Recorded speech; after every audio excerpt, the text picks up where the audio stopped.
Bueno, bienvenida, bienvenido, muchísimas gracias una vez más, como siempre, a la Sociedad Económica de Amigos del País por permitirnos el uso de este espacio con tantísima tradición en la cultura y en la política y en la sociedad malagueña.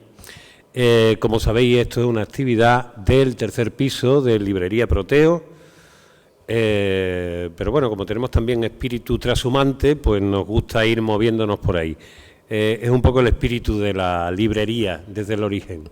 El tercer piso de Proteo es el nombre del proyecto.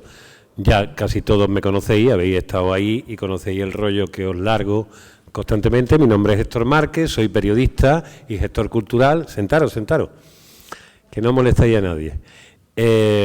Y soy el responsable de este proyecto cultural en torno al libro, que lo que hacemos son presentaciones, charlas, conversaciones, talleres, encuentros, pequeños seminarios alrededor del mundo del libro, de la lectura y poniendo el foco en las autoras y los autores. Hoy venimos además por un doble motivo. El principal es que uno de los principales escritores andaluces contemporáneos, como es el caso de Pepe Infante, aquí a mi izquierda, saca un nuevo libro.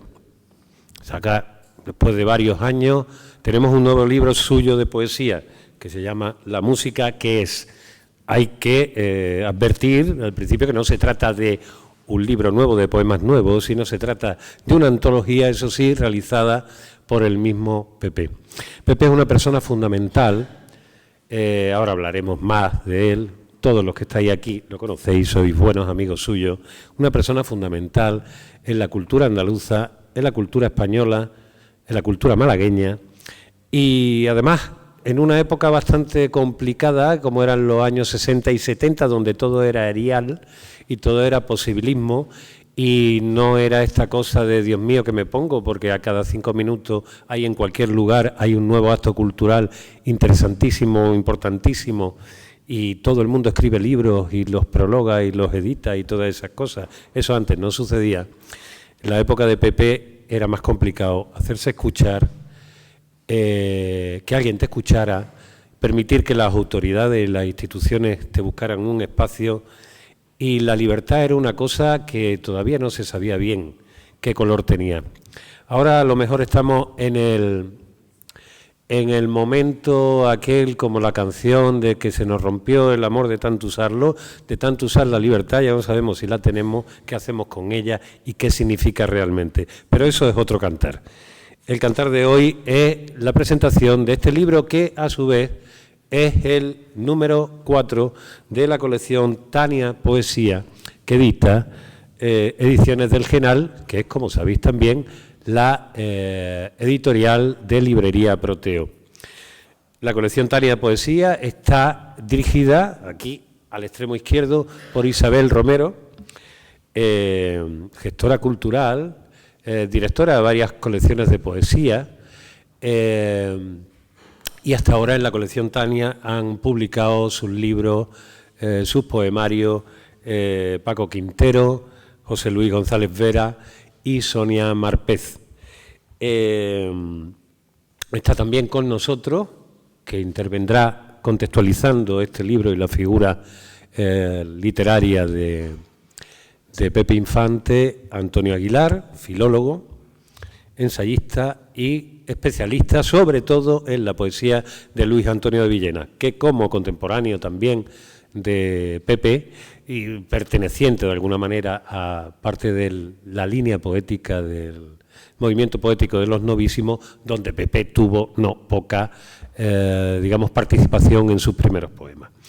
Entonces yo, sin más, después charlaremos un poco con Pepe y escucharemos a Pepe algunos de estos poemas que tienen la particularidad de, como os he dicho, que el título, la música, que es tener un hilo conductor que tiene que ver con la música en la poesía, cómo cruza la poesía de Pepe Infante por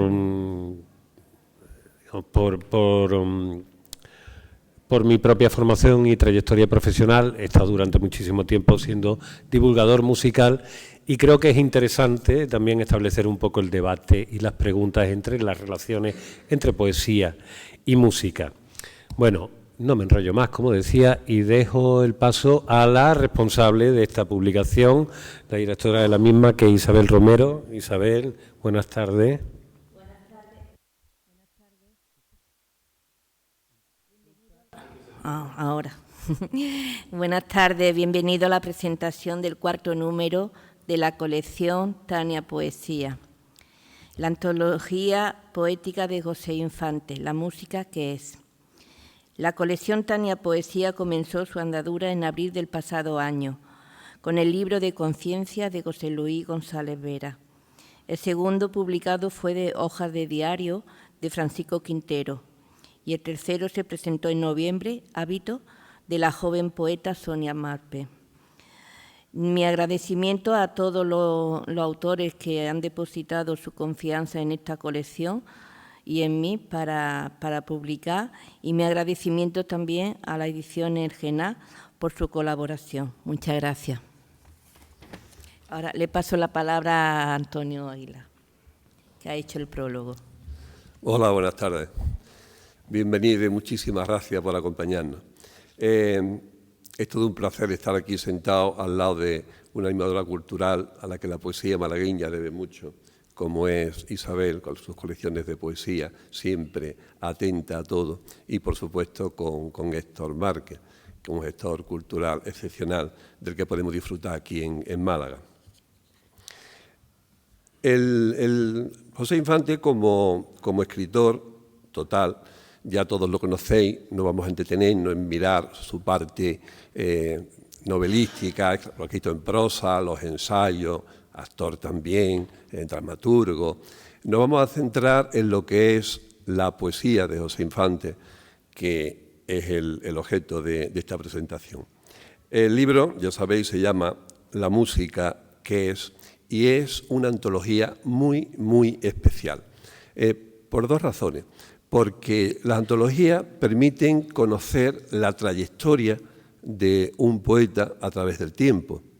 Y este libro recoge poemas de casi 50 años, 49 años para ser exacto, o sea, toda la trayectoria poética personal de José Infante. Y además, la antología, los poemas, están elegidos por el propio poeta, con lo que tiene un valor añadido también. No hay nadie que conozca mejor su poesía que el que la ha escrito, claro está. Si nosotros miramos un poco lo que es la trayectoria poética de Infante, esos casi 50 años, yo diría que hay un corte a la mitad, que es casi también la mitad de los libros de poesía publicados, que es cuando en el 91, se publica la poesía 1969-1989, que recoge todos los libros que ha escrito Infante hasta entonces. Son Uranio 2000, Poemas del Caos, Elegía y no, La nieve de su mano, El artificio de la eternidad, El don de lo invisible, Lo que queda del aire, y además se añade El mar es mi tipo, que entonces estaba inédito y que luego, muy recientemente, se ha publicado en la colección, creo, de Rafael Inglada, creo que fue en el año 2020. Eso es, recoge todos esos libros. Y ese estudio se publicó en una colección preciosa de aquí de Málaga, Ciudad del Paraíso, y fue Francisco Ruiz Noguera, quien hizo la introducción. Yo creo que hasta el día de hoy es el mejor estudio de conjunto que se ha hecho hasta ahora de la poesía de José Infante, creo. Después de aquel libro vienen otro montón de títulos nuevos. La arena rota, La casa vacía, que recibió el Premio Andalucía de la Crítica en 2004, Días sin música, que tiene mucho que ver con el título del libro de aquí, que también fue Premio Nacional de Poesía José Hierro, Daños colaterales, El dardo en la llaga, La libertad del desengaño, que fue Premio Ciudad de Zaragoza, y Solo queda una sombra, que es de 2019. Estos son todos los títulos a través del tiempo de José Infante. Si yo tuviera que hacer una selección, una elección ya muy, muy personal de toda la obra de José Infante, yo destacaría primero el libro Elegía y no, porque fue en su momento un libro excepcional, valiente, recibió el premio Adonai en 1971, era un José Infante jovencísimo, y que además estaba en total conexión con la poesía que entonces se estaba escribiendo. La famosa antología de los 9 novísimos se había publicado poco tiempo antes y los poemas que pertenecen a Elegía y No están escritos a finales de los años 60, con lo que José Infante, si leemos con atención esos poemas, está siguiendo exactamente la misma dirección. Ya sabéis que los poetas novísimos, como generación, es muy controvertida, pero yo diría que tiene una cualidad, es que de verdad significó un cambio en la poesía española de su tiempo. Quizá el defecto, el que acotó demasiado los nombres de los novísimos fueron muchísimos más que aquellos 9 que estaban en la antología. Después, El artificio de la eternidad. También un libro que yo considero que es excepcional en la poesía de José Infante, pero también en la poesía de su tiempo, la poesía española, no solamente andaluza, sino la poesía de su tiempo. Porque con El artificio de la eternidad, José Infante personaliza todos aquellos presupuestos que luego eclosionarán con la famosa también y controvertida poesía de la experiencia. Lo que hace José Infante es ir recogiendo todos aquellos presupuestos que hacen que la poesía cambie. La generación novísima tuvo, yo creo, también un problema o un hándicap, un defecto, y es que fue una poesía, yo creo que muy poco leída, una poesía muy complicada, muy difícil, con muchísimas referencias, y eso de alguna manera hizo que el público lector de poesía medio se fuera alejando poco a poco.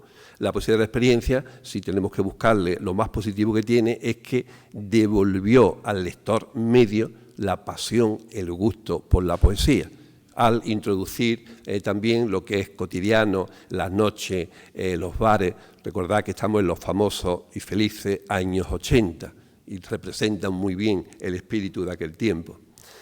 Y de la segunda parte de la poesía de Infante, desde La arena rota o La casa vacía o Días sin música, también tiene un título que tiene mucho que ver con esta pregunta que nos interpela aquí en el título de la música, que es: a mí me impresionó especialmente El dardo en la llaga. Quizás sea uno de sus libros menos conocidos. A mí me emocionó desde el propio título, El dardo en la llaga. Él juega con una frase hecha, meter el dedo en la llaga, pero ese dedo lo afila y lo convierte en dardo. Duele muchísimo más un dardo en la llaga que un dedo. Desde el propio título ya te está diciendo que ese libro lo que contiene es algo más. Yo creo que es un libro muy valiente, absolutamente desprejuiciado, y que nos enfrenta a los lectores a nuestros miedos, a lo que no queremos conocer, a los secretos, a lo que no queremos siquiera hablar, ni muchísimo menos contar. Porque lo revolucionario de ese libro del dardo en la llaga no es que un hombre ame o desee a otro hombre. Ya eso lo habíamos visto en la poesía desde Cernuda, en los años 30. Lo realmente revolucionario es que el hombre desea al propio deseo. Y eso es lo que hace que el libro dé un paso más allá. Ya Cernuda lo había dicho en su famosísimo poema de convertir el deseo en la cima de la vida. El libro, La música que es, reúne, decía, 23 poemas y abarcan casi completa la trayectoria poética de Infante, de 1966 a 2015. El primer poema, canción, el propio título del poema ya nos está remitiendo a lo que es la música, es un poema de corte popular, recuerda un poco a Lorca, y es un poema sencillo, aparentemente, pero un poema donde ya empieza a verse la hondura del que será el futuro Infante. Y termina con La música regresa, que está dedicada a la belleza de la cantata 147 de Bach. En el libro, como os decía, se hace un recorrido por la poesía de Infante, desde sus comienzos hasta el final, pero también se hace un recorrido vital. Y también se hace un recorrido por toda la poesía española de ese tiempo. Si nosotros vamos leyendo el libro despacito, poema a poema, podemos ir viendo la evolución de la poesía, de la poesía española desde el año 69-70 hasta el año 2015, porque la principal cualidad, creo yo, que tiene la poesía de Infante es que él ha sabido anticiparse como un radar, recoger todo lo que está comenzando a escribirse en ese momento. Ya cuando tú ves la poesía, ves que está decantado muchas cosas que luego van a tenerse como presupuesto de las siguientes generaciones. Y eso está al alcance, la verdad, de muy pocos. El libro, además, funciona completo como si te dieran un pellizco fuerte. Cuando tú vas a ver un espectáculo de música, lees una novela, ves una película o lees un libro, te gusta mucho, te sientes muy bien, te ha encantado. Pero hay momentos, hay libros, hay espectáculos que están un escalón un poquito más alto. No es que te gusten o te dejen de gustar, que ya en eso casi no piensas. Es que te empujan, tú no sabes a dónde, pero te empujan. Y eso hace que su lectura sea tan especial, porque nos asoma a un abismo que detrás de él no sabemos qué hay. A mí personalmente me ocurre cuando veo bailar a Rocío Molina, por ejemplo, o escucho al Niño de Elche, o veo un cuadro de Cy Townley, por ejemplo. Y me ha pasado con este libro, con la música que es, de sentirme casi al borde de algo que yo no sé lo que hay detrás, pero yo sé que me está empujando. Y eso me ha hecho, y ya lo cuento como anécdota, que conforme iba leyendo el libro y me iban surgiendo canciones, música clásica, tenía unos deseos enormes de recordar, de saber, de oír todo aquello que estaba aquí. Así que me entretuve, gracias a Dios, hoy existe el Spotify y es muy fácil. Me entretuve, me abrí una lista, le puse de nombre José Infante y fui poniendo ahí todas esas músicas, canciones populares, una mezcolanza difícil, extraña, pero absolutamente rica. Ahí puedes oír desde Marilyn Monroe hasta una cantata de Bach. Hay absolutamente de todo. Y esa riqueza de la música es también riqueza de la palabra y de la poesía. Ya decía Héctor antes que música y poesía están muy cercanas. Salvador Rueda, otro malagueño, decía que él aprendió a la poesía con el ritmo del campo, con el ritmo también de la naturaleza. Poesía y ritmo van completamente juntitas. Solo me queda ya decirte, José Infante, que muchísimas gracias por este libro. Es un regalo auténtico y precioso y que siga escribiendo durante muchísimo más tiempo. Muchas gracias. Muchas gracias, Antonio. Pásale el micro a Pepe. Vale, y así. Sí, no vas a leer tan pronto, si quieres. No, pero que le pongas aquí el micro cerca. Sí, no, pero eso es para la grabación. Vale. Es que tenemos unas cosas para que nos escuche Dios y otras para que nos escuchen los hombres. Estamos...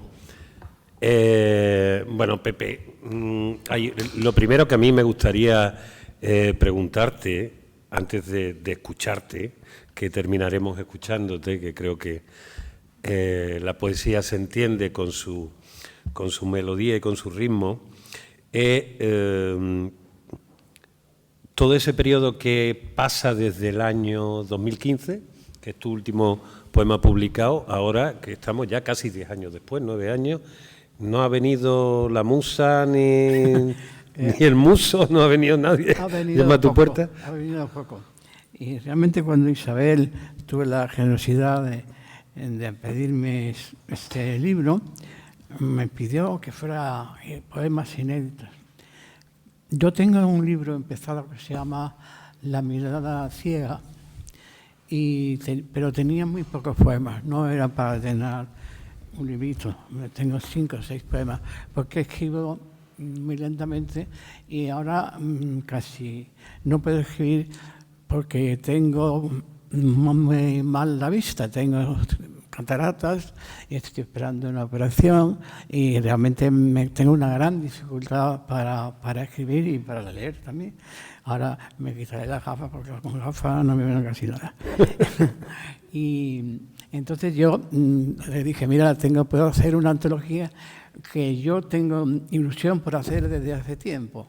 La música está muy presente en mi poesía desde esa canción del 66 que tenía hace 30 años casi. Entonces, que es contestar, además porque es un homenaje, este librito es un homenaje implícito a Luis Cernuda. Luis Cernuda escribió un poema en su último libro, La desolación de la quimera, un magnífico poema dedicado a Mozart, que empieza diciendo: si algún día me preguntaran, ¿la música qué es? Mozart, dirías, es la música misma. Entonces yo quería contestar, por eso le puse este verso de Cernuda, arrancado de su poema, de su magnífico poema, donde es un estudio bellísimo de la poesía, de la música de Mozart, el gran músico Mozart, y quería de alguna forma contestarle con mis propios poemas. Entonces, como bien ha dicho Antonio, los primeros poemas son un poco más contagiados de la estética del momento. Pero es verdad que yo alguna vez, con cierta soberbia, me he llamado poeta isla, porque es verdad que yo no he estado muy implicado en los movimientos literarios que se han ido desarrollando en estos últimos 50 años.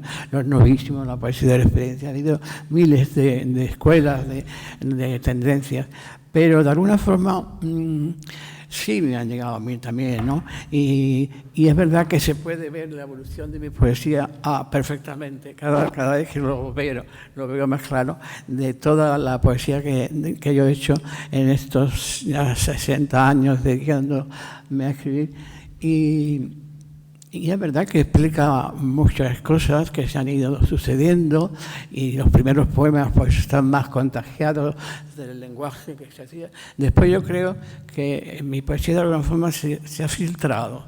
No puedo decir que sea un poeta de la experiencia ni un poeta de esto. Bueno, a lo mejor cierta soberbia tiene esa palabra de poeta isla, pero no es, en realidad no es soberbia. Es un poco que yo no me he querido implicar en ninguna tendencia ni en ninguna escuela de las que se han desarrollado en España en estos 60 años ya.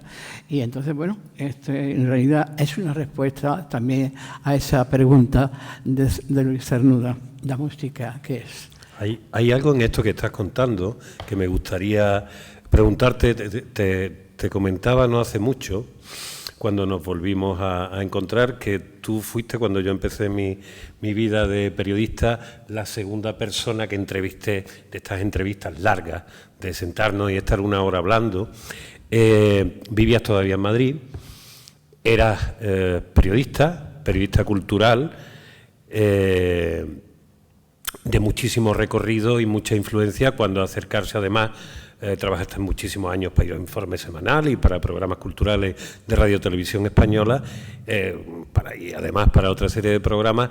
Esto no era muy habitual, decíamos que entonces todavía, y estamos hablando ya de finales de los 80, Málaga estaba empezando como a despertar, a creerse algo, que tenía algún espíritu cultural.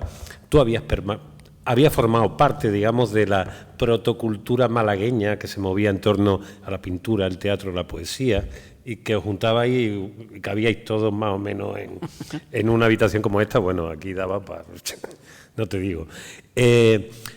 Mi pregunta es que si precisamente por el hecho de ser periodista y atender a tantísimas manifestaciones, a tener que contar lo que pasaba, eso te permitía estar un poco, digamos, con una cierta distancia con respecto a estas corrientes literarias, porque todos sabemos que los poetas, y más las corrientes poéticas, tienen después una tendencia a enrocarse y acabar siendo peores que los fans de los clubes de fútbol peleándose los unos con los otros por un quítame allá esa metáfora, ¿no? No sé si eso es lo que de alguna manera te permitió a ti encontrar ese espacio independiente, ¿no? Fue esa un poco independencia del mundo de la poesía. Sí. Es verdad que yo, hombre, tampoco era tan fácil hacer periodismo cultural. No, todo lo contrario, tú eres un pionero. En esa época, incluso en televisión española, realmente cuando, por ejemplo, me decían, es que utilizas un lenguaje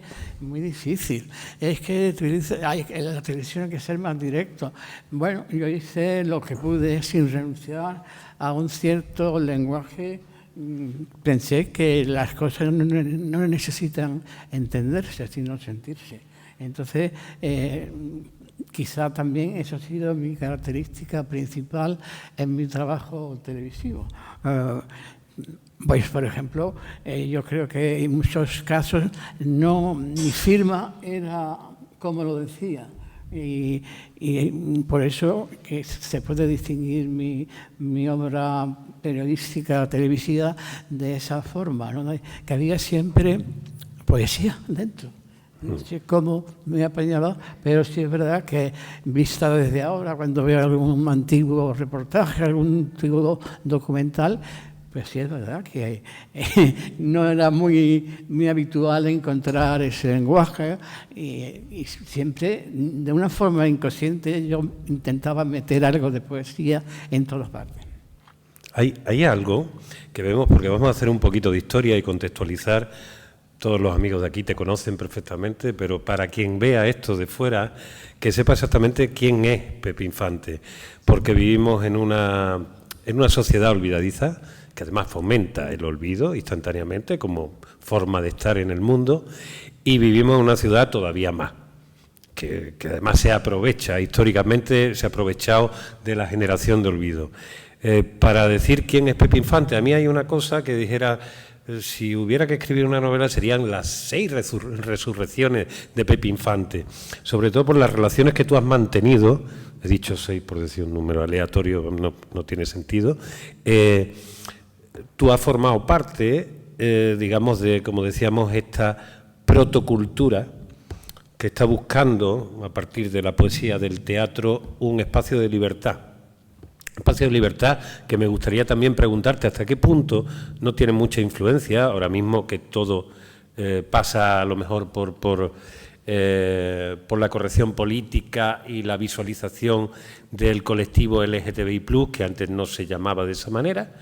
Pero muchas de las personas que formabais parte de las primeras creaciones en teatro, en poesía, en pintura, erais del colectivo homosexual, que entonces no se comportaba como tal colectivo. Eso nunca se habló, porque tampoco era fácil entonces decirlo, pero era evidente. En cuanto formabas parte de aquello, sabías que erais los que estabais creando espacios de libertad. Eso por un lado, pero después te vas a Madrid. Empiezas a crear en Madrid, no dejas de venir a Málaga. Yo recuerdo de nuevo esa entrevista, porque recuerdo que en aquella entrevista había una persona que estaba como muy avanzada en lo que estaba sucediendo en Málaga y tenía un cierto hastío también por una ciudad que era siempre un poco madrastrona. Al poco me parece que fue cuando Paco te sacó la colección de Ciudad del Paraíso y te colocó a ti. Yo creo que era... Uno de los libros era de Rafael Pérez Estrada, otro tuyo, probablemente, otro de... Entonces, bueno, después lo cuentas, Paco. Como sea, después con los años, cuando vuelves, también te encarga de movilizar un movimiento que creo que no se le dio ya cuando había unas ciertas instituciones poéticas, aquí como la generación del 27, ya existía la Fundación Picasso, seguramente habría alguna más, pero no habría mucho más.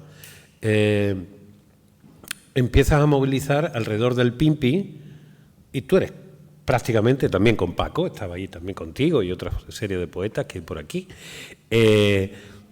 un movimiento también de recuperación en espacios, digamos, más o menos públicos, abiertos, de recuperación de la poesía.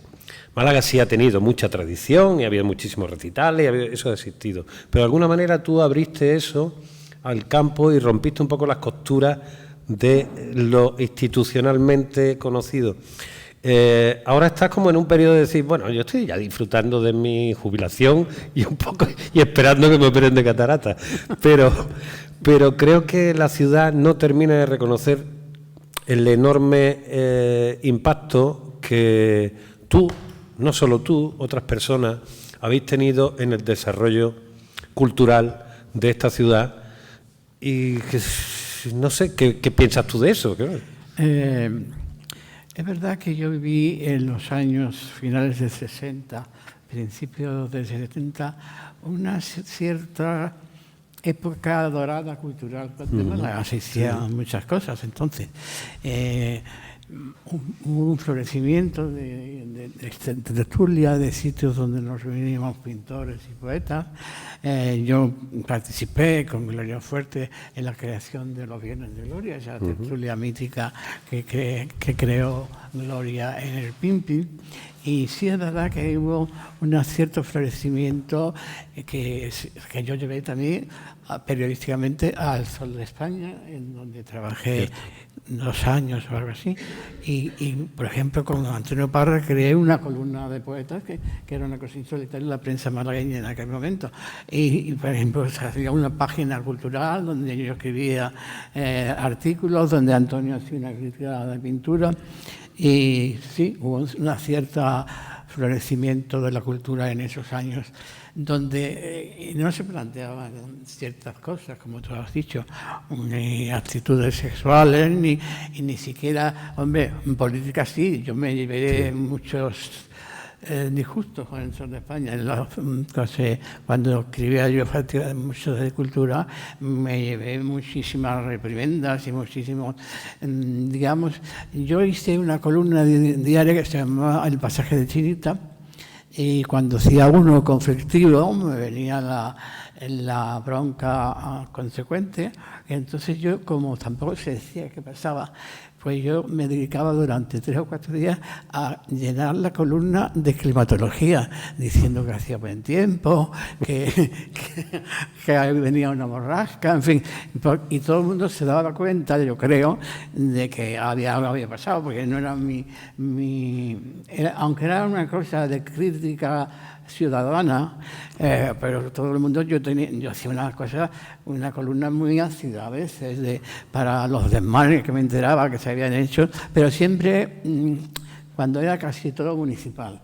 Al único crítica que se podía hacer muy directa es el municipio, porque todo lo demás políticamente estaba, bueno, ni se podía pensar en criticarlo. Entonces sí, es verdad. Después cuando yo siempre he estado muy pendiente de Málaga, yo venía continuamente porque toda mi familia vivía aquí y entonces he seguido mucho la cultura malagueña. O sea, luego es verdad que, por ejemplo, cuando ya vine prejubilado y Paco Campos me pidió que volviera a hacer la tertulia, y yo pensé que ya era un género que no tenía sentido hacer tertulia cuando la gente se comunicaba por los móviles y tal. Entonces tuve la osadía de aceptarlo, pero me di cuenta enseguida que, aunque yo había seguido de cerca la cultura malagueña, había el intríngulis cultural, se me escapaba. Tuve la ayuda eficacísima de Paco Lorino, era un gran amigo, que cuando yo decía, este poeta puede pegar con el otro, porque no se llevan bien. La intrahistoria se me había escapado, pero los grandes terrenos sí. Pero yo me sentí en un tiempo como la sociedad del olvido, que se dice. Málaga es muy olvidadiza. Málaga tiene una memoria muy frágil y yo en cierto sentido, en ciertas cosas me he sentido muy olvidado en la cultura malagueña. Por ejemplo, cuando se creó en el 97 aquellas magníficas tertulias que se hacían, bueno, lecturas que se hacían a iniciativa de José Díaz Pardo, que fue mi director, y yo tardé 2 años en venir. actuar a pesar de que José era muy amigo mío, pero no sé por qué yo decía, bueno, no me llaman. y eran semanales, donde desfiló todo lo mejor de la cultura mundial en castellano. Internacional. Claro. Entonces, bueno, pero entonces yo he tenido también una cierta sensación de que, hombre, es el sentimiento de exilio que no he perdido nunca, porque en Madrid me sentía exilado, aunque tuve bastante implicación con la cultura madrileña, y luego ahora, cuando vuelvo aquí, me siento como sigo siendo un exilado. Yo creo que cuando se prueba esa sensación de exilio, de estar fuera de... eso no es muy difícil perder. Sí. Y todavía a veces me siento como fuera de onda, como fuera de una cosa que no acierto a ver lo que es, pero sí es verdad que esa sensación no la he perdido. ¿Cuál era tu barrio de infancia, Pepe? Yo nací en el barrio de la Trinidad. O sea, que tú eres malagueño ya en la calle de Sevilla número 1. De pata negra, vamos. Sí, por supuesto. Y después, cuando he venido, siempre he venido a casa de mi familia, en las Flores de Los Ángeles, hasta que a la muerte de mi madre me compré un apartamento en Torremolinos, que fue donde empecé a vivir ya cuando vine jubilado. Pero como empezó a tener las tertulias, tenía que venir todas las semanas, pues busqué un sitio en Málaga donde vivir, un alquiler en pleno centro. Cuando Pedro y yo nos vinimos a vivir en el centro de Málaga, decían, pero si el centro está vacío. Y digo, bueno, yo no lo veo eso vacío cuando voy a Málaga. Claro. Pero luego nos hemos dado cuenta que efectivamente el centro de Málaga está vacío. Cuando salimos a desayunar muy temprano, la Málaga desierta. Málaga se llena a partir de unas ciertas horas porque el turismo se ha apoderado de ella. Y entonces tú vas por Calle Lario y ves todas las casas vacías. No vive nadie en Calle Lario. Pero no vive nadie tampoco en Calle Granada. Y Carretería ahora se ha recuperado por los alquileres turísticos. O sea que verdaderamente Málaga está casi vacía. Málaga empieza a ser ya como una especie de fantasía, de fantasmagoría, de utopía. Yo creo que puede morir de éxito. Pero yo mantengo eso, que a veces, porque claro, cuando salimos a pasear, que yo debo pasear todos los días, por lo menos una hora, y claro, salimos y estamos en pleno centro, y no se puede caminar. Cuando llegan los famosos cruceros, tienes que andar como si fueras en una fila. No sé si recuerdas aquella película que era un musical. Sé que estaba Jim Kelly. Yo la vi de chico y a mí me impresionó mucho, no sé por qué. Después la película es una chorrada y es bastante... se llama Brigadoon. Brigadoon era un musical donde caían unos aviadores a un pueblo y el pueblo... estaba dormido casi todo el tiempo y después se levantaba y vivía en otra época. Eran todos muy felices y bailaban. En fin, una producción de Hollywood. Pero era como que hubiera dos realidades. En Málaga, que yo he vivido en el centro desde pequeño, he ido viendo cómo se ha ido abandonando. El centro hace ya mucho tiempo que se fue abandonando, entre otras cosas, porque ahí había un futuro de especulación inmobiliaria potente que se ha ido demostrando con los años y después una serie de generaciones de herederos de las primeras hasta del siglo XIX que después no se ponían de acuerdo a ver a quién le quedaba el cachito y a quién no. Y mientras tanto... hemos tenido aquello. Yo he vivido épocas donde el centro de Málaga estaba completamente... y daba miedo pasarlo. Daba miedo. Sí. No sé si identificarlo con los años 80 o principios de los 90. Sí, es la época de los 80, sí, exactamente. Pero prácticamente estaba abandonado porque se empezaron a ponerse de moda a vivir en las afueras, en las barriadas nuevas, y Málaga estaba... Y una de las épocas de mayor inseguridad ciudadana. A ver, yo recuerdo porque mi balcón daba... Aquí tengo un amigo que ha pasado por esa casa, daba Calle Nueva, y entonces tú escuchabas ya de noche cuando cerraban todo lo de eso, que se pasaba del jolgorio a un silencio que era absolutamente atroz, y normalmente escuchaba a alguien pasando, un carrerón y alguien dando un grito, porque le habían dado un tirón o le habían intentado robar algo. Entonces ahí fue donde yo aprendí las cosas. Entonces hacía teatro y me ponía desde mi casa que decía ¡alto, policía! Gritaba eso. Y alguna vez creo que logré salvar algún tirón que otro. Bueno, lo que me refería es que esa Málaga actual, tú la piensas y dices, después de todo ese jolgorio que ves durante el día, durante la noche o a la primera, lo único que escuchas es como el ruido de las cadenas de fantasmas, que en este caso no son cadenas lo que suenan, sino son ruedecitas de maletas, pero que la podemos asociar un poco a eso, los fantasmas del turista, como una cosa muy... O pandas de borrachos. O pandas de borrachos. O sea, sí, pero que Málaga se está convirtiendo en una cosa gótica, ¿no? Que está ahí, pero que...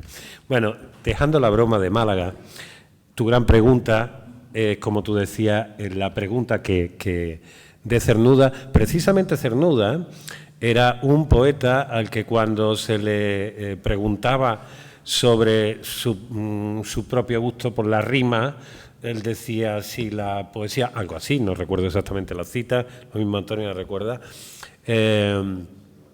si la poesía tiene algo que ver con la musicalidad, mis preferencias siempre se fueron hacia la música callada, directamente. No tenía demasiado interés en que su poesía sonara, ¿no? Y ahora cuando tú te haces la pregunta a ti mismo a lo largo de los años, y aquí tienes un gran colorario a lo largo de los años, primero de la presencia en tu vida de la poesía. Hay muchos momentos donde es algo así que si el amor entra la música, otras veces el amor llega, la música se para un momentito porque hay una música que es del recuerdo del amor perdido, hay toda esa relación. Yo quiero saber ahí un poco en el Pepe Infante, no ya poeta que utiliza, pero también, sino el Pepe Infante ser humano, ¿qué relación ha tenido la música a lo largo del tiempo? Pues la música ha sido vital para mí. He tenido música puesta siempre. Por ejemplo, vivía en Madrid, he vivido durante 30 años, 35, en el centro de Madrid. Yo nunca he tenido coche y siempre, y supongo una de las razones porque como vivía en el centro de Madrid, pues el coche era un engorro. Y entonces pero yo vivía en una calle del centro de Madrid, al lado de la Plaza de España. Cuando venían mis amigos, se escucha la música desde la Plaza de España, porque tenía la música siempre muy alta. Por eso me quedaba un poco sordo. Evidentemente todo tiene sus inconvenientes.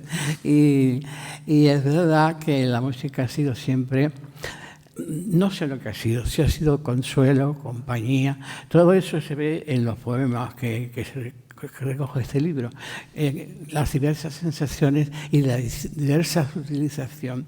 Y por ejemplo, ese poema final, que es de los últimos que escribí para ese libro de 2018, la música regresa porque de alguna forma la música siempre ha tenido un soporte de serenidad, de acompañamiento con el amor. Y entonces cuando la música se ha ido, es que siempre he pasado un periodo de tristeza, de soledad. Y claro, también ahí la música está presente, pero este poema refleja un momento muy largo en el que yo no tenía consuelo con la música y me escribí ese poema en compensación que la música, que es la serenidad, el amor, tantas cosas, había regresado a mi vida. Ay, si te parece, es que ya sabéis todos los que me conocéis que yo puedo estar hablando y preguntando y me entretengo muchísimo y tal, pero la gente tiene una vida y tiene un tiempo y sobre todo estáis aquí. Yo creo que antes de daros el espacio de preguntas, lo suyo sería escuchar a Pepe con alguna de estos poemas, ¿no te parece? Sí, a ver si puedo. Yo ahí te digo, si a ti te parece y te cuesta trabajo, puedo leer, te echo una mano, pero que... Puedo leer. Voy a leer algunos distintos para ver que, por ejemplo, quizás no los más, digamos, surrealistas, por llamarlo de alguna manera que se entienda, que son bastante largos, son de mis primeros libros y quizás para una lectura sea mejor leer ya poemas un poco posteriores. Por ejemplo, este que se llama Música y amenaza, que es del año 75. Y pregunto, ¿quién se va antes, nosotros o la música? Si nada permanece después que se ha cumplido la eternidad de alguna melodía. Armonía no es vivir. La muerte siempre roba plenitud si feliz fue el instante y amor su apoyatura. Todo el hombre es congoja, pues su palabra muere y ni siquiera cenizas son sus ecos. No existen los sonidos, aunque el humano esfuerzo los reúna en bellas, exultantes oraciones.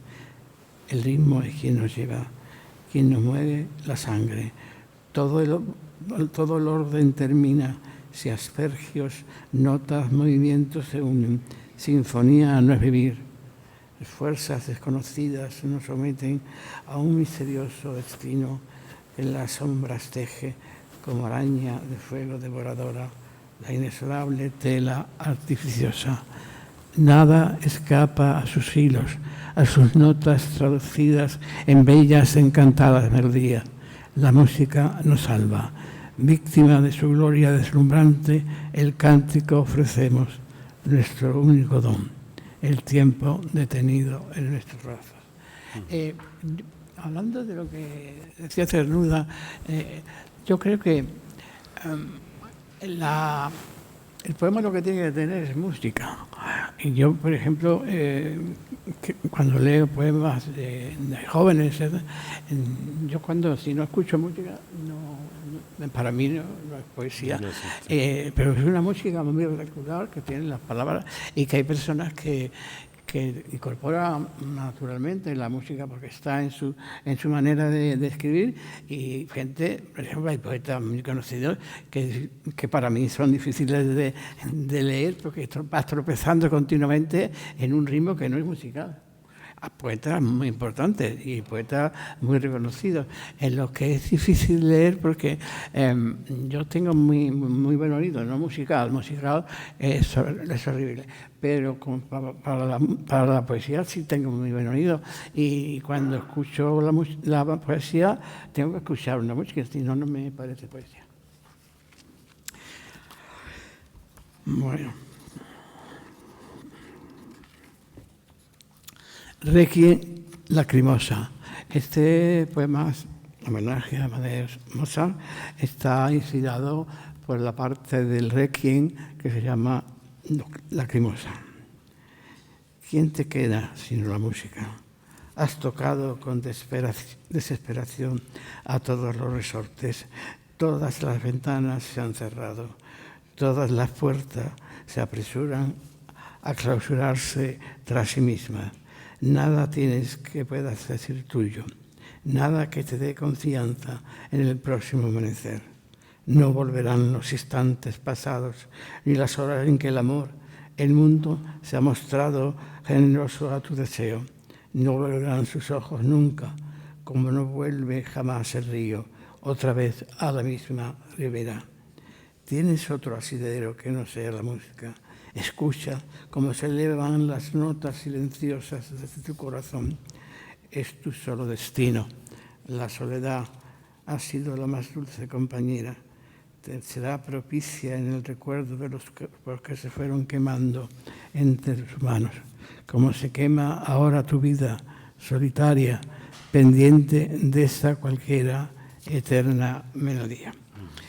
Y bueno, de leer alguno más. Por ejemplo, Días y Música, que es el libro que le da el título a ese libro. Hoy no ha venido él, y tampoco el amado. Fue el amor quien pasó, o tan solo su ejemplo. Espejismo o verdad siempre termina, y cuando él se marche, te quedarás vacío. Pero la vida sigue, y los días también, con sus horas iguales, monótonas y absurdas. sobre el caos, tal vez vuelvas a levantarte y ordenarás tu vida con la misma dejana. Los libros en su sitio, aquí los más queridos, Cavafis, Cernuda, Juan de la Cruz, aquel tomo de Borges tan viejo y tan usado, algún libro de notas donde escribir desgarro o desconsuelo, amargura, vacío, soledad, tal vez cambio de sitio los cuadros y algún mueble. Ya no soportas ver aquel dibujo frente a tu mesa de trabajo. Tendrás que hacerle sitio a unos nuevos compactos. Son óperas antiguas en grabaciones nuevas. Olvidarás los ritmos calientes de las islas, boleros, salsa, y escucharás otra vez esa voz dolorida de la divina Calas, la sonata de Bach o un concierto de Mozart o Beethoven o ese otro de Galuppi que te lleva a Venecia. El agua te traerá recuerdos que creías lejanos. Pensarás nuevamente en los muchos proyectos que se han ido quedando sin hacer y te prometerás con firmeza, sin duda, recuperar aquel libro de cuentos, también la novela que un verano empezaste y el libro de retratos que nunca das por acabado. ¿Ha pasado una página o ha sido tan solo una pausa fugaz en la fatal caída en el abismo? Solo es cierto que fuiste feliz contemplando sus ojos, adivinando a Dios detrás de aquel orgasmo. Y es verdad que era alto y hermoso y en su risa creías sentir la esperanza del mundo, o que el mundo era, tan solo por su risa, un momento destino distinto y habitable. Pero todo fue un sueño. Su tersa piel amable, sus ojos anhelantes, la ternura fingida de sus gestos, la fuerza de su boca y su voz como música que transmitían su ritmo de vida y armonía. No existen más que en sueños. Tú estás solo y en esta habitación todo huele a su cuerpo y puedes escuchar aún su voz como una melodía que te abandona para siempre en brazos de los días sin música que habrán de sucederse. Qué bonito poema.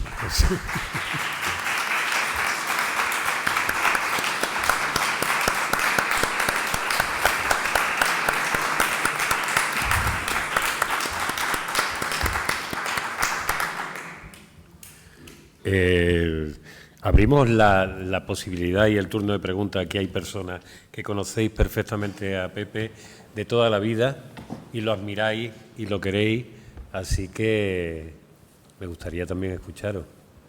Esto es un poco más solemne que el tercer piso, porque estamos aquí y se le pone uno cara de obispo, pero no, es mentira todos.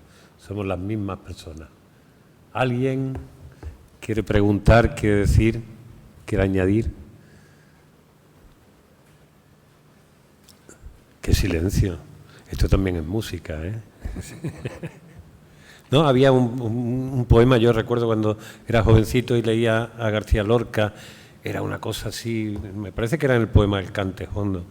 Oye, hijo mío, el silencio es una cosa que te hace, no me acuerdo exactamente, una cosa redonda. Precisamente Federico era uno de los grandes autores que tenían música en la... Sí, por eso ese en los poemas y en los contenidos, y era músico, evidentemente. Era un poeta. Acércate, que si no se te escucha poquito. Demasiado contagioso. Por eso este primer poema que está inédito, realmente está recogido en la poesía que publicó Paco Ruiz Noguera la primera vez que se publica, pero es un poeta que es del año 66 y que yo no había querido publicar nunca y que tiene un eco lorquiano, evidentemente, que se llama Canción. Venga. Y mira, niño, las hojas han florecido solas, parecen aún más verdes, volverán a estar mustias. Mira, niña, el horizonte parece más azul y hasta más infinito. Se nublará algún día y será negro y turbio. Ha florecido mayo después de los abriles verdes. Mi corazón se ha muerto una tarde de abril entre azucenas rojas y sangre aún caliente. Será verano pronto, todo estará más claro. y enterrarán mi alma debajo de un almendro. Algún día será espuma o quizás sea nada. Este eco, un gran poeta amigo mío, Pablo García Benes, que había poemas, poetas contagiosos. Poetas contagiosos, sí. De cuya influencia había que huir porque terminabas escribiendo como ellos, con la diferencia de que ellos se podían ser geniales y tú no. Y es verdad, hay poetas que son, no sé, que te quedan en el cerebro pegado a su ritmo y sus palabras. Y entonces, claro, hay una forma que vive de ellos, a pesar de que los sigas admirando y leyendo, pero siempre hay que poner una cierta distancia con estos poemas. Sí, es verdad. Además, yo recuerdo otra anécdota que decía García Lorca con otro poeta contagioso que era Neruda, y que se admiraban profundamente, pero también se miraban la manguera a ver quién se la pisaba a quién y tal, porque eran dos grandísimos poetas y dos poetas además muy pavos reales en cierta medida, ¿no? Y Federico, cuando se acercaba, cuando coincidía con Pablo, decía: hombre, Pablo, dime qué estás haciendo. Y Pablo empezaba y le decía: no sigas, que me influencias. Tenían esa cosa, ¿no? Estoy muerto porque hable Paco, que conoce perfectamente. Y Paco dice: no, se está diciendo, no, pero que déjame a mí tranquilo, que he venido aquí a escuchar. No, es que me gustaría, tú sabes mejor que muy poca gente, porque has estudiado profundamente la poesía como filólogo que eres, y poeta que eres, y amigo de Pepe desde hace muchísimos años. Entonces, yo que suelo lanzar así afirmaciones un poco gruesas por la cara, tú sí lo puedes contextualizar realmente a Pepe y a su obra a lo largo de los años. Me gustaría que lo hiciera. Sí, bueno, yo creo que ha quedado perfectamente contextualizado con la intervención de Antonio, que ha sido estupenda. Ha marcado muy bien la obra de Pepe en el discurso de la poesía española en general. Claro, la poesía de Pepe es que es muy singular porque es de Pepe. Y lo estamos viendo en la selección que él ha hecho de ese tema musical en su poesía. Es que evidentemente la voz de Pepe está por encima de cualquier tema que trate. No se deja arrastrar por el tema que está tratando, sino por su voz de poeta, que es de un reconocimiento absoluto, ¿eh? El poema que ha leído, de los que han leído, especialmente el último, el de Días sin música, es un poema extraordinario, un poema además en que mezcla distintas formas de música, pero siempre está tu voz debajo y tu vivencia por encima de cualquier tipo de cosa, digamos, más externa, que puede ser este tipo de música o este otro. Es la voz de él la que está. Incluso cuando en el último que han leído, que es esa canción primera, es muy curioso, esos poetas que arrastran, etcétera. Hay algo del Lorca, de la poesía del neopopularismo que entonces se llevaba en la primera parte del 27, pero hay también de Cernuda. Hay algunas canciones breves de Cernuda que están en esa línea, pero hay mucho también de otros dos malagueños, de Prados y de Altor Aguirre. Recuerda lo del Almoradú, tan chico el Almoradú, que es de ese tipo. Es decir, es una especie de línea que ha cruzado la poesía española, esa poesía neopopularista, que ha ido adaptándose a los tiempos, que está en esos poemas iniciales tuyos, que están en la primera recuperación de tu obra en Ciudad del Paraíso, y que sigue siendo la voz tuya la que se, digamos, toma prestado una tendencia, una línea, pero sigue siendo la voz tuya. Y eso es lo que le da un valor especial a la poesía de Pepe, creo yo. Que, por cierto, antes hablaste, efectivamente, muy al principio de Ciudad del Paraíso se publicó la obra de Pepe. Y entonces yo lo conocía a Pepe de antes, pero no habíamos tenido muchos tratos. De hecho, esa colección estupenda, que yo creo que fue puesta en marcha por Rafael Ballesteros y en parte Rafael Pérez Estrada. Los dos primeros números fueron el primero de Muñoz Rojas y el segundo de Rafael Pérez Estrada. Eso. Y luego, con un breve espacio, fueron otros dos, uno de María Victoria Etencia y otro de Pepe Infante, que es el cuarto número. Es decir, eran poetas muy reconocidos, etcétera, y después metieron a uno más joven, porque entonces Pepe, que sigue siendo muy joven, era entonces mucho más joven, metieron a uno más joven. Después siguieron, tengo las fotos, y tú las tienes también, de la presentación en el Miramar de aquellos dos números. Eran los tiempos en que el alcalde de Málaga era Pedro Aparicio, y estamos en la foto, en el Miramar, María Victoria y Pepe, y quienes habían estudiado sendas obras. Clara Janés en el caso de María Victoria y yo en el caso de Pepe. Después siguieron números de Alfonso Canales, del propio Rafael Ballesteros, luego también vino la obra de Ginés de los Ríos, que ya había muerto, etcétera. Después metieron a otro más joven, que era yo. Es decir, hay una gran colección que metían a otro más joven. Y en el caso de Pepe, la presencia de su obra en los distintos momentos que ha tenido, como él ya ha dicho, no se siente ligado a ninguna tendencia en concreta. Pero es cierto que en principio, en tus libros iniciales, sobre todo en Uranio y 2000, etcétera, Uranio y 2000 es una poesía típicamente incluso de la poesía beat, que se llevaba entonces, que venía de Gisbeck, de Corso, etcétera, y que está en tu poesía. En ese libro está muy claramente representado, que es lo más cercano, digamos, a la voz novísima que había por entonces. Pero aun en ese caso, que podía, digamos, considerarse como una obra de, entre todas las comillas que se quiera, atendiendo a la moda, sin embargo está por debajo la voz elegíaca que fundamentalmente siempre te ha acompañado, siempre. Desde los primeros hasta los últimos libros, la parte elegíaca y la parte sensorial es muy importante en tus poemas. Y yo no sé qué quieres que diga.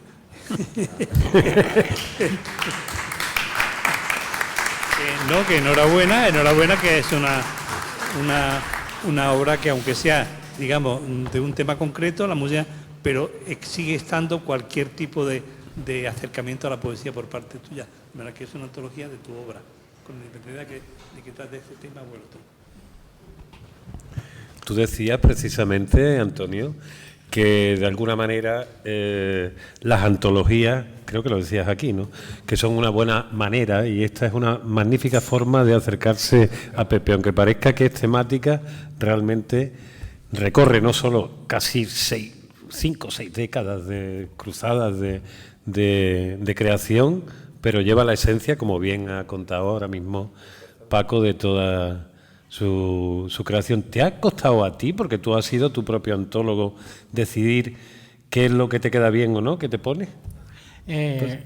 Hombre, este libro lo formé con cierta rapidez, porque yo sabía lo que era más representativo de cada época y que tenía que ver con la música. Por ejemplo, no hay ningún poema de Elegía y No, uno de los libros más decisivos de mi obra, y que de alguna forma provocó que yo me tomara la poesía en serio y que me dedicara, porque hasta ese momento yo he escrito varias cosas, pero de alguna forma por necesidad, ¿no?, sin darme cuenta que podía tener una cierta trascendencia para los demás.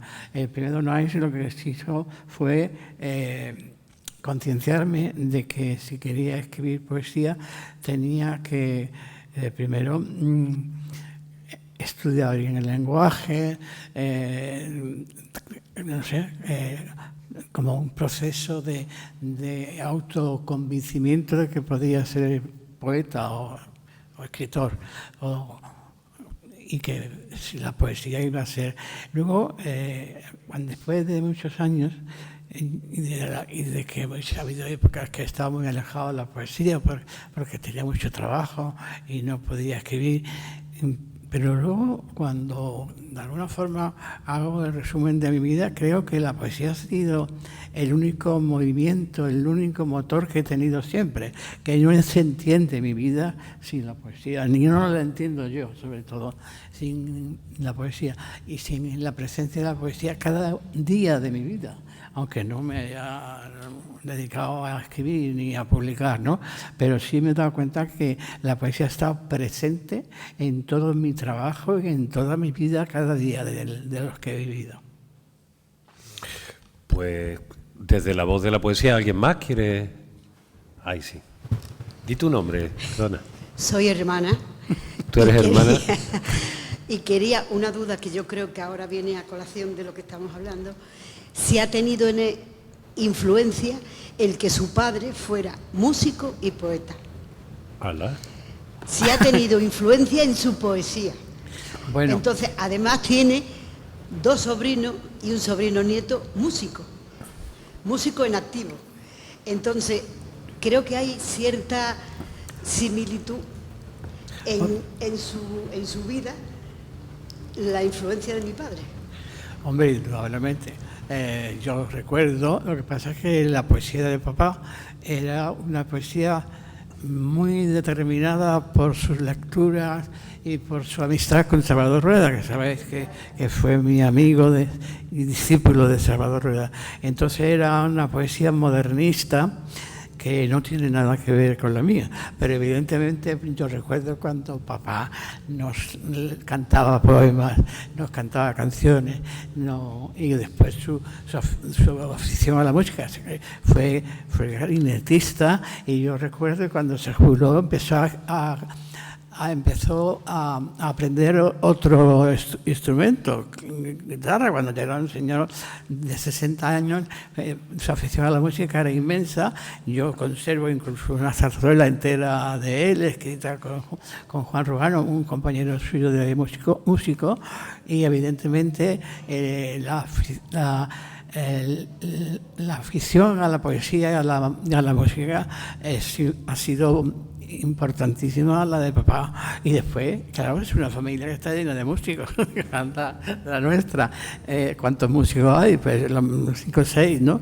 Y 2 o 3 muy profesionales y dedicados profesionalmente a la música, como tu hijo Miguel, como el sobrino Ángel y otros. Bueno, y por ejemplo, casi todos han estudiado música, los sobrinos y los sobrinos nietos. Hemos tenido una relación con la música muy fuerte, familiar, sí es cierto. La influencia de papá como poeta,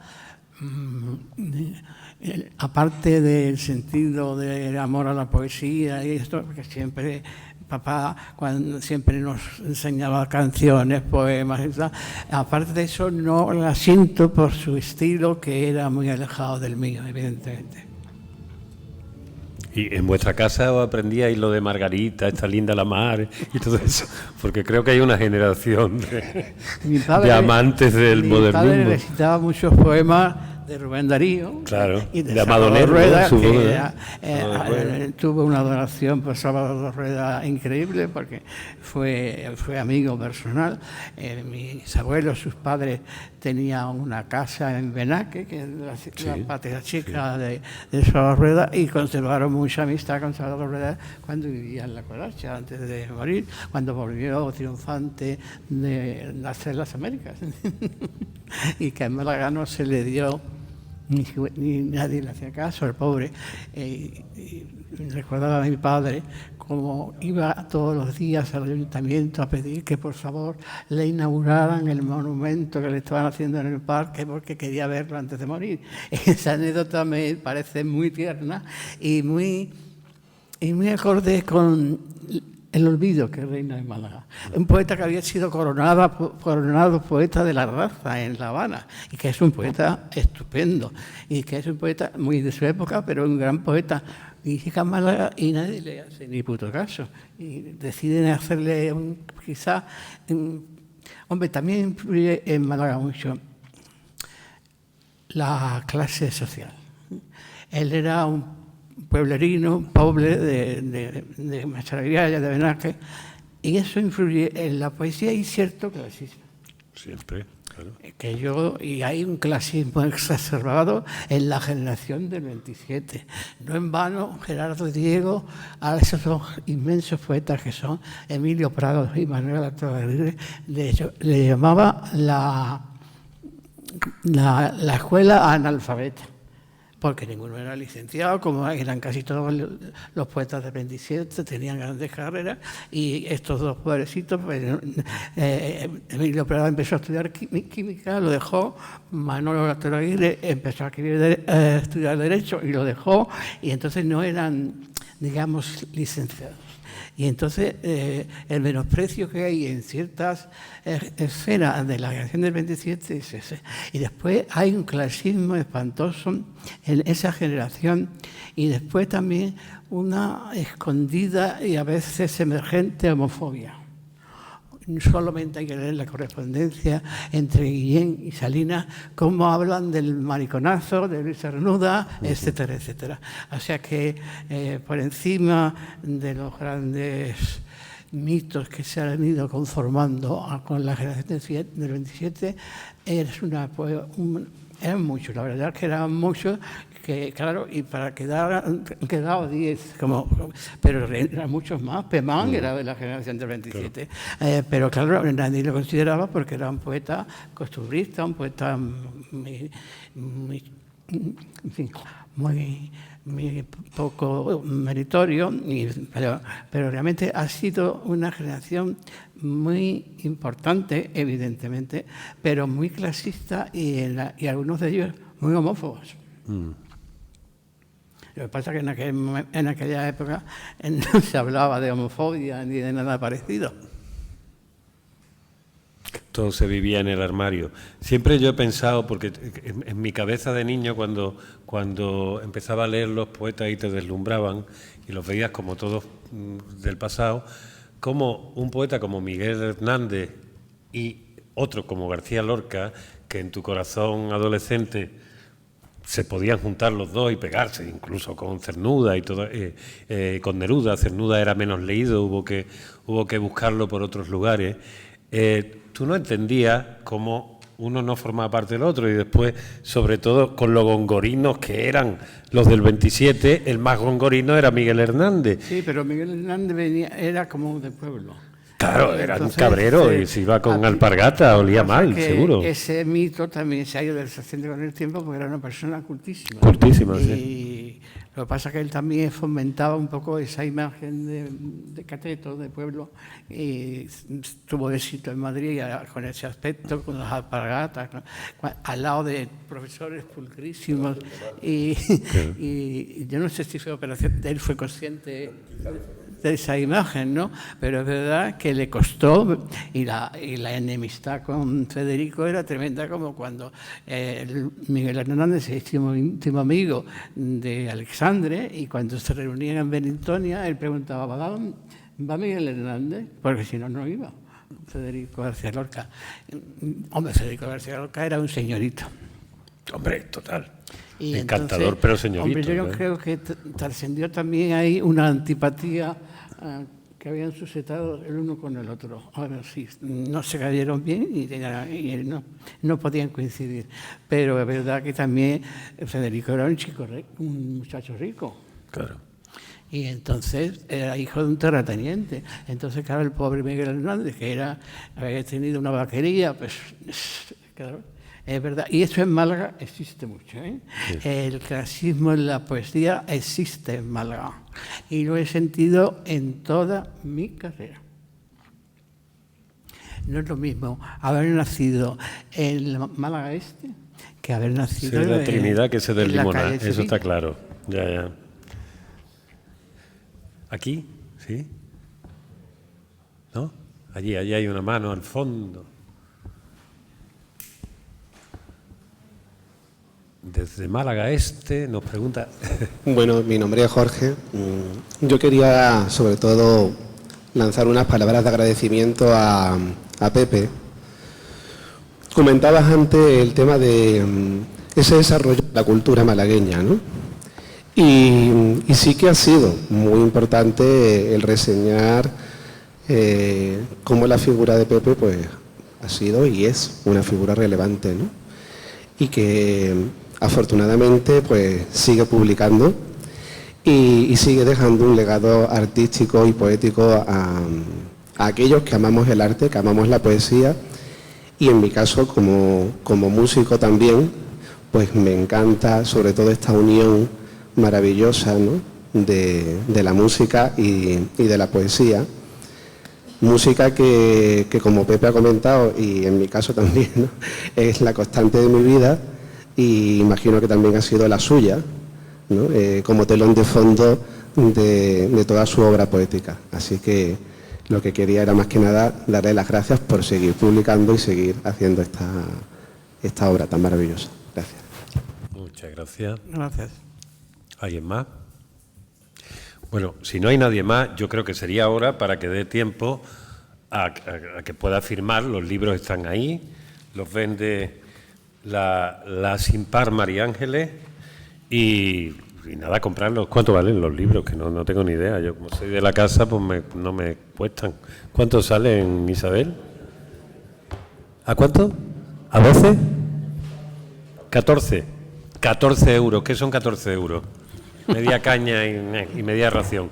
Compren ustedes poesía, léanla y les pido, por favor, un fortísimo aplauso a Pepe Infante. Muchísimas gracias.